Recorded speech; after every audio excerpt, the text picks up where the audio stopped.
Agreed ಅಂದ್ರೆ ಎರಡು ಮೂರು ಪ್ಲೇಟ್ ಇಲ್ಲ ಕೊಟ್ಟಿದ್ದೀವಿ, ಆಗಿಲ್ಲ ಅಲ್ಲಿ. ಒಂದು ಪಾಯಿಂಟ್ ಆಫ್ ಆರ್ಡರ್ ಇದೆ, ಸಭಾಪತಿಗೆ. ಹೇಗೆಂದ್ರೆ ರಮೇಶ್ ಅವರು ಹೇಳಿದ್ರು, ಈ 0 ಅವರ್ ಹೇಗೆ ತಗೊಳ್ಬೇಕಂದ್ರೆ ಶೂನ್ಯ ವೇಳೆ ಪತ್ರವು 150 ಪದಗಳಿಗೆ ಮೀರ್ತಕ್ಕದ್ದಲ್ಲ, ಅಥವಾ ಇದು ದಿನವೊಂದಕ್ಕೆ 1 ಗಂಟೆ ಚರ್ಚೆ ಮುಂಚಿತ. ಪರಂತು ಒಬ್ಬ ಸದಸ್ಯನು ದಿನವೊಂದಕ್ಕೆ ಒಂದಕ್ಕಿಂತ ಹೆಚ್ಚು ಸೂಚನೆ ಕೊಡತಕ್ಕಂಥಲ್ಲ. ಪರಂತು ಕಾರ್ಯಕಲಾಪ ನಡೆಯುವಂಥ ದಿನಗಳಲ್ಲಿ ಅಂಥ 10 ಸೂಚನೆ ಪತ್ರಗಳಿಗೆ ಮಾತ್ರ ಅವಕಾಶ ನೀಡತಕ್ಕದ್ದು. ಹಾಗೂ ಅದರಲ್ಲಿ 5 ಸೂಚನಾ ಪತ್ರಗಳನ್ನು ಆದ್ಯತೆ ಮೇರೆಗೆ ಹಾಗೂ 5 ಸೂಚನಾ ಪತ್ರಗಳನ್ನು ಸಭಾಪತಿಯರ ವಿವೇಚನೆ ಮೇರೆಗೆ ತೆಗೆದುಕೊಳ್ಬೇಕು. ಅಂದರೆ 5 ಫಸ್ಟ್ ಕಮ್ ಫಸ್ಟ್, ಅದು ಮೊದಲು 5 ಯಾರು ಕೊಡ್ತಾರೆ 5 ತಗೊಳ್ಬೇಕು, ಮತ್ತು 10ರಲ್ಲಿ ಉಳಿದ 5 ಸಭಾಪತಿಗಳ ವಿವೇಚನೆ ಬಿಟ್ಟದ್ದು ಅಂತ ಹೇಳುವಂಥದ್ದು ಸ್ಪಷ್ಟವಾಗಿ ರೂಲ್ ಇದೆ. ಇದನ್ನು ಇವತ್ತು ಇದನ್ನು ಏನು ಬಂದಿದೆ ತಾವು ಸ್ವಲ್ಪ ಕರೆಸಿ ಕೇಳಬೇಕು. ಅಧಿಕಾರಿಗಳು ತನಗೆ ಬೇಕಾದಾಗೆ ಮಾಡುವುದಲ್ಲ. First 5 comes you have to give them blindly if it is within the rules. ಅದು ಇಲ್ಲದಿದ್ದರೆ ಮತ್ತೆ ಇದನ್ನು ತಮ್ಮ ಡಿಸ್ಕಷನ್ ಬಿಟ್ಟದ್ದು, ಅದು ಕ್ವಶನ್ ಇಲ್ಲ. ತಾವು ದಯವಿಟ್ಟು ಇದನ್ನು ಇವತ್ತು ಕೇಳಬೇಕು. ನಂಬರ್ 1 ಇತ್ತು, ನಂಬರ್ 1 ಇತ್ತು, ಯಾಕಾಗಿ ಬರಲಿಲ್ಲ ಅಂತ ಹೇಳುದು ನನಗಿದೆ. ರಮೇಶ್ ಅವ್ರದ್ದು ಅದೇ ಪ್ರಶ್ನೆ ಇದೆ. ಸರಿ, ಆಯ್ತು ಆಯ್ತು. ಶೂನ್ಯ ವೇಳೆ ಶಾಂತರಾಮ್. ಸನ್ಮಾನ್ಯ ಸಭಾಪತಿಗಳೇ, ಅವಕಾಶಕ್ಕಾಗಿ ಧನ್ಯವಾದಗಳು. ವಿಕಲಚೇತನರಿಗೆ ಆದಾಯ ಮಿತಿ ರದ್ದು ಮಾಡಿ ಮಾಶಾಸನ ಹೆಚ್ಚಿಸಲು ಮನವಿ ಎಂಬ ಶೀರ್ಷಿಕೆಯಡಿ ಕನ್ನಡ ಜನಾಂತರಂಗ ಪತ್ರಿಕೆಯಲ್ಲಿ ಉಲ್ಲೇಖವಾಗಿರುವ ಕೆಲವು ಅಂಶಗಳನ್ನು ಸದನದ ಶೂನ್ಯ ವೇಳೆಯಲ್ಲಿ ಪ್ರಸ್ತಾಪಿಸಲು ಬಯಸುತ್ತೇನೆ. ವಿಕಲಚೇತನರಿಗೆ ಸರ್ಕಾರದಿಂದ ಸೌಲಭ್ಯ ಪಡೆಯಲು ಆದಾಯ ಮಿತಿ ತೆಗೆಯುವುದು ಹಾಗೂ ಮಾಶಾಸನ ಹೆಚ್ಚಿಸುವಂತೆ ಸಿರ್ಸಿಯ ಪ್ರಶಾಂತಿ ಫೌಂಡೇಶನ್ ಸರ್ಕಾರವನ್ನು ಆಗ್ರಹಿಸಿ ಸರ್ಕಾರಕ್ಕೆ ಈ ಬಗ್ಗೆ ಮನವಿ ಮಾಡಿರುತ್ತದೆ. ಸರ್ಕಾರ ವಿಕಲಚೇತನರ ಜೀವನ ಸುಧಾರಿಸಲು ಮಾಶಾಸನ ಕೊಡುತ್ತಿದೆ. ಅದನ್ನು ಪಡೆಯಲು ವೈದ್ಯಕೀಯ ಪ್ರಮಾಣ ಪತ್ರ ನೀಡಬೇಕು. ವಿಕಲಚೇತನರ ಪ್ರಮಾಣ 74% ಜಾಸ್ತಿ ಇದ್ದರೆ 1,400 ರೂಪಾಯಿ ಹಾಗೂ 40% ಜಾಸ್ತಿ ಇದ್ದರೆ 800 ರೂಪಾಯಿ ನೀಡಲಾಗುತ್ತದೆ. ಇದನ್ನು ಪಡೆಯಲು ವಾರ್ಷಿಕ ಕುಟುಂಬ ಆದಾಯ 32,000 ರೂಪಾಯಿ ಎಂಬುದಾಗಿದೆ. ಅಷ್ಟು ಕಡಿಮೆ ಆದಾಯ ಇದ್ದರೆ ಜೀವನ ನಡೆಸಲು ಸಾಧ್ಯವಿಲ್ಲ ಮತ್ತು ಆದಾಯ ಪ್ರಮಾಣ ಪತ್ರ ಇಲ್ಲದೆ ಮಾಶಾಸನ ದೊರೆಯುವುದಿಲ್ಲ. ಇದರಿಂದಾಗಿ ವಿಕಲಚೇತನರಿಗೆ ಮಾಶಾಸನವೂ ಇಲ್ಲದೆ ದುಡಿಯಲು ಆಗದೆ ಅತಂತ್ರರಾಗಿದ್ದಾರೆ. ಅವರ ಜೀವನದ ಹಿತದೃಷ್ಟಿಯಿಂದ ಆದಾಯ ಮಿತಿಯನ್ನು ತೆಗೆಯಬೇಕು ಮತ್ತು ಮಾಶಾಸನ ಮೊತ್ತ ಪರಿಶೀಲಿಸಬೇಕು ಎಂದು ಆಗ್ರಹಿಸಿರುವ ವರದಿಯು ಪತ್ರಿಕೆಯಲ್ಲಿ ಬಂದಿರುತ್ತದೆ. ಹೀಗಾಗಿ ಸಾರ್ವಜನಿಕರ ಮಹತ್ವದ ಸದರಿ ವಿಷಯವನ್ನು ಮಾನ್ಯ ಮಹಿಳಾ ಮತ್ತು ಮಕ್ಕಳ ಅಭಿವೃದ್ಧಿ, ವಿಕಲಚೇತನ ಮತ್ತು ಹಿರಿಯ ನಾಗರಿಕರ ಸಬಲೀಕರಣ ಸಚಿವರು ಗಂಭೀರವಾಗಿ ಪರಿಗಣಿಸಿ ಆದ್ಯತೆಯ ಮೇರೆಗೆ ಅವರ ಬೇಡಿಕೆಯನ್ನು ಈಡೇರಿಸಬೇಕು ಎಂಬ ಮಹತ್ವದ ವಿಚಾರವನ್ನು ಶೂನ್ಯ ವೇಳೆಯಲ್ಲಿ ಪ್ರಸ್ತಾಪಿಸುತ್ತಿದ್ದೇನೆ. ಸಭಾನಾಯಕರು ಸನ್ಮಾನ್ಯ ಸಭಾಪತಿಗಳೇ, ಸಂಬಂಧಪಟ್ಟ ಸಚಿವರಿಂದ ಉತ್ತರವಿಸಲಾಗುವುದು. ಕೆ ಅಬ್ದುಲ್ ಜಬ್ಬಾರ್. ಮಾನ್ಯ ಸಭಾಪತಿಯವರೇ, ಕರ್ನಾಟಕ ವಿಧಾನ ಪರಿಷತ್ ರಾಜ್ಯದಲ್ಲಿ ನಡೆಯುತ್ತಿರುವ ನಿರ್ಮಿತಿ ಕೇಂದ್ರಗಳ ಹಗರಣದ ಕುರಿತು ಶೂನ್ಯ ವೇಳೆಯಲ್ಲಿ ಪ್ರಸ್ತಾಪಿಸಲು ಬಯಸುತ್ತೇನೆ. ಖಾಸಗಿ ಗುತ್ತಿದಾರರ ಪರ್ಸೆಂಟೇಜ್ ವ್ಯವಹಾರಕ್ಕೆ ಕಡಿವಾಣ ಹಾಕಲೆಂದೇ ಆರಂಭವಾಗಿರುವ ನಿರ್ಮಿತಿ ಕೇಂದ್ರಗಳು ಈಗ ಅವರಿಗಿಂತ ದುಪ್ಪಟ್ಟ ಹಣ ಮಾಡುವ ಕೇಂದ್ರಗಳಾಗಿ ಪರಿವರ್ತನೆಗೊಂಡಿರುವುದು ಪತ್ರಿಕೆಗಳಲ್ಲಿ ಪ್ರಕಟವಾಗಿದೆ. ರಾಜ್ಯವು ಅಭಿವೃದ್ಧಿ ಹೊಂದಬೇಕಾದರೆ ಗುಣಮಟ್ಟದ ಕಾಮಗಾರಿಗಳು ಬಹುಮುಖ್ಯ ಪಾತ್ರ ವಹಿಸುತ್ತೇವೆ. ಆದರೆ ಈ ರೀತಿ ನಿರ್ಮಿತಿ ಕೇಂದ್ರಗಳಲ್ಲಿ ನಡೆಯುವ ಹಗರಣಗಳಿಂದಾಗಿ ಕಾಮಗಾರಿಗಳಿಗೆ ಎಳ್ಳು ನೀರು ಎನ್ನುವಂತಾಗಿದೆ. ಇಂಜಿನಿಯರ್ಗಳು ತಮ್ಮ ಮನೆಗಳನ್ನು ನಿರ್ಮಿಸಬೇಕಾದರೆ ರೂಪಾಯಿ ಲೆಕ್ಕ ಹಾಕಿ ಕಡಿಮೆ ಖರ್ಚಿನಲ್ಲಿ ಕಟ್ಟಡ ನಿರ್ಮಿಸಲು ಯೋಜನೆ ರೂಪಿಸುತ್ತಾರೆ. ಆದರೆ ಅದೇ ಇಂಜಿನಿಯರ್ಗಳು ಗುತ್ತಿಗೆದಾರರ ಸರ್ಕಾರದ ಕಾಮಗಾರಿ ಎಂದರೆ ದುಪ್ಪಟ್ಟ ಲೆಕ್ಕ ತೋರಿಸಿ ಕಳಪೆ ಕಾಮಗಾರಿಗಳನ್ನು ನಡೆಸುತ್ತಾರೆ. 1920ರಲ್ಲಿ ನಮ್ಮ ದಾವಣಗೆರೆ ಜಿಲ್ಲೆಯ ಚನ್ನಗಿರಿ ತಾಲೂಕು ಕೆರೆಬಿಳಿಚಿ ಮತ್ತು ಹರಿಹರ ತಾಲೂಕಿನ ಕೊಂಡಜ್ಜಿ ಗ್ರಾಮದ ಮೊರಾರ್ಜಿ ದೇಸಾಯಿ ಶಾಲೆಯ ಆವರಣದಲ್ಲಿ ನಿರ್ಮಿಸಲಾದ STP ಪ್ಲ್ಯಾಂಟ್ಗಳು ತುಂಬ ಕಳಪೆಯಾಗಿದ್ದು ಸುಮಾರು 1.17 ಕೋಟಿ ಖರ್ಚು ಮಾಡಲಾಗಿತ್ತು. ಅಷ್ಟು ಖರ್ಚು ಮಾಡಿದರೂ ಕಳಪೆ ಕಾಮಗಾರಿಗಳಿಂದಾಗಿ ಯಾವುದೇ ಪ್ರಯೋಜನಕ್ಕೆ ಬರಲಿಲ್ಲ.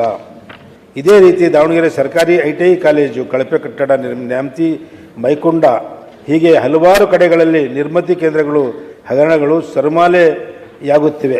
ದಾವಣಗೆರೆ ನಿರ್ಮಿತಿ ಕೇಂದ್ರದಲ್ಲಿ ನಡೆದಿರುವ ಹಗರಣಗಳ ಕುರಿತು ಮಾಧ್ಯಮಗಳಲ್ಲಿ ಸಾಕಷ್ಟು ಬಾರಿ ಪ್ರಕಟವಾಗಿದ್ದರೂ ಸಂಬಂಧಪಟ್ಟ ಅಧಿಕಾರಿಗಳು ಮೌನವಾಗಿರುವುದೇಕೆ?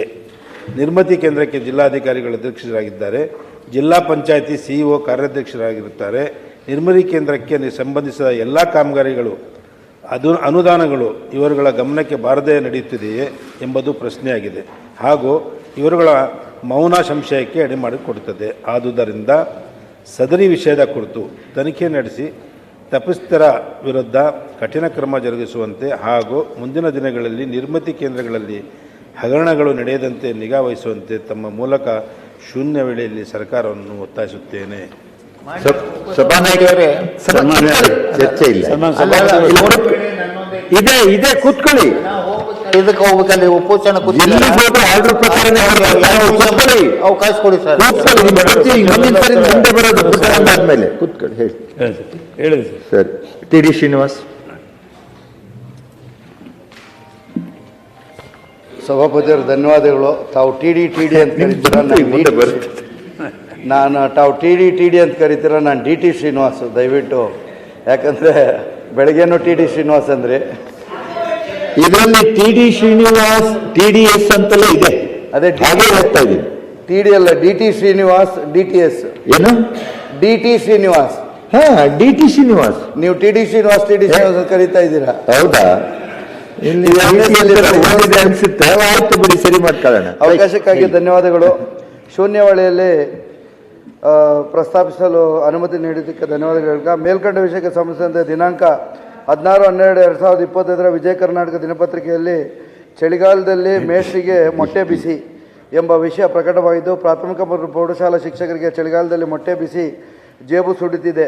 ರಾಜ್ಯ ಸರ್ಕಾರದ ಮೊಟ್ಟೆಗೆ Rs. 6 ಮಾತ್ರ ನೀಡುತ್ತಿದ್ದು, ಮಾರುಕಟ್ಟೆಯಲ್ಲಿ ಮೊಟ್ಟೆ ಬೆಲೆ Rs. 8 ಆಗಿದೆ. ಜೊತೆಗೆ ಅಡುಗೆಯವರಿಗೆ ಮತ್ತು ಮೊಟ್ಟೆ ಸುಲಿಯುವವರಿಗೆ ಹೆಡ್ಮೇಸ್ಟ್ರು ಅಂದರೆ ಮುಖ್ಯ ಶಿಕ್ಷಕರು ದುಡ್ಡು ಕೊಡುವಂತಾಗಿದೆ. ಪ್ರತಿ ಮೊಟ್ಟೆಗೆ ಶಾಲೆಯ ಮುಖ್ಯ ಶಿಕ್ಷಕರು ₹2.80 ನೀಡಿ ₹3ವರೆಗೆ ಹೆಚ್ಚು ಖರ್ಚು ಬೀಳುತ್ತಿದೆ. ಕನಿಷ್ಠ 100 ಮಕ್ಕಳಿರುವ ಶಾಲೆಯಲ್ಲಿ ತಿಂಗಳಿಗೆ 9,000 ರಿಂದ 10,000 ಮುಖ್ಯ ಶಿಕ್ಷಕರ ಜೇಬಿಗೆ ಕತ್ತರಿ ಬೀಳುತ್ತಿದೆ. ಮುಖ್ಯ ಶಿಕ್ಷಕರಿಗೆ ಮಾಸಿಕ ಸರಾಸರಿ 50,000 ರಿಂದ 60,000 ಸಂಬಳ, ನಿವ್ವಳ ಸಂಬಳ ಸಿಗುತ್ತದೆ. ಎಲ್ಲ ಕಡಿತ ಹೋಗಿ ಟೇಕ್ ಹೋಮ್ ಸ್ಯಾಲ್ರಿ. ಇದರಲ್ಲಿ ₹10,000 ಮೊಟ್ಟೆಗೆ ಕಳೆದುಕೊಂಡರೆ ಕುಟುಂಬ ನಿರ್ವಹಣೆ ಮಾಡಲು ಕಷ್ಟವಾಗುತ್ತದೆ. ರಾಜ್ಯ ಸರ್ಕಾರವು ಮೊಟ್ಟೆ ₹6 ನೀಡುತ್ತಿದ್ದು, ₹6 ಮೊಟ್ಟೆ ಖರೀದಿಗೆ ಅಲ್ಲ, ₹5.2 ಮೊಟ್ಟೆಗೆ 50 ಪೈಸೆ ಅಡುಗೆ ಅನಿಲಕ್ಕೆ ಬಳಕೆಗೆ ಹಾಗೂ 30 ಪೈಸೆ ಮೊಟ್ಟೆ ಸುಲಿಯುವವರಿಗೆ ನೀಡಬೇಕೆಂದು ಸರ್ಕಾರಕ್ಕೆ ವಿಂಗಡಣೆಯ ಲೆಕ್ಕ. ಆದರೆ ₹8 ಮೊಟ್ಟೆಗೆ ಆಗಿರುವಾಗ ಅಡುಗೆ ಅನಿಲ ಮೊಟ್ಟೆ ಸುಲಿಯುವವರ ಹಣ ನೀಡುವುದು ಹೇಗೆ? ಹೋಲ್ಸೇಲ್ ದರದಲ್ಲಿ ಮೊಟ್ಟೆ ಖರೀದಿಸುವುದು ಹಾಗೂ ಸಂಗ್ರಹಿಸಲಾಗದು. ಹೀಗಾಗಿ ಮೊಟ್ಟೆ ನೀಡುತ್ತಿರುವ ಹಣವನ್ನು ₹9ಕ್ಕೆ ಏರಿಸಬೇಕೆಂದು ಶಿಕ್ಷಕರು ಮನವಿ ಸಲ್ಲಿಸಿದ್ದಾರೆ. ಮಾರುಕಟ್ಟೆ ಅನುಗುಣವಾಗಿ ಮೊಟ್ಟೆ ದರವನ್ನು ಪರಿಷ್ಕರಿಸಬೇಕೆಂದು ಮಾನ್ಯ ಶಾಲಾ ಶಿಕ್ಷಣ ಮತ್ತು ಸಾಕ್ಷರತಾ ಇಲಾಖೆಯ ಸಚಿವರಲ್ಲಿ ಪ್ರಸ್ತಾಪಿಸಲು ಬಯಸುತ್ತೇನೆ. ಸಭಾನಾಯಕ, ಸಂಬಂಧಪಟ್ಟ ಸಚಿವರಿಂದ ಒತ್ತಡಸಲಾಗುವುದು. ಪುಟ್ಟಣ್ಣ, ನಿಮ್ಮ ಮೊದಲು ಇವರಿಗೆ ಅವಕಾಶ ಕೊಡ್ತೀನಿ. ಪಾಪ ಹಿರಿಯರಿದ್ದಾರೆ, ಆಮೇಲೆ ನಿಮಗೆ ಕೊಡ್ತೀನಿ. ಉಪಸಭಾಪತಿಯವರೇ, ಶೂನ್ಯ ವೇಳೆಯಲ್ಲಿ ಮಾತನಾಡಲಿಕ್ಕೆ ಅವಕಾಶ ಕೊಟ್ಟಕ್ಕೆ ತಮಗೆ ಅಭಿನಂದನೆಗಳನ್ನು ಸಲ್ಲಿಸ್ತಾ ಇದ್ದೇನೆ.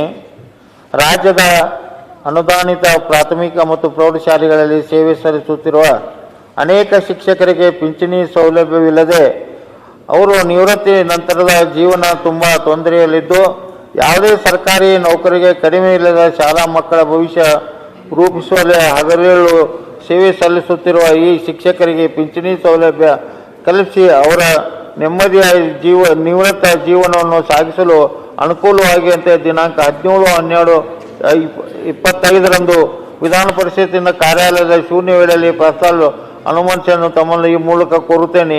ಈ ಸಂಬಂಧ ದಿನಾಂಕ 16/12/2025 ಕನ್ನಡಪ್ರಭ ಮತ್ತು ಕರುನಾಡು ಪ್ರಭು ದಿನಪತ್ರಿಕೆಗಳಿಗೆ ಪ್ರಕರಣ ವರದಿಯನ್ನು ತಮ್ಮ ಅಳವಾಗಿ ಸಲ್ಲಿಸಲಾಗಿದ್ದೇನೆ.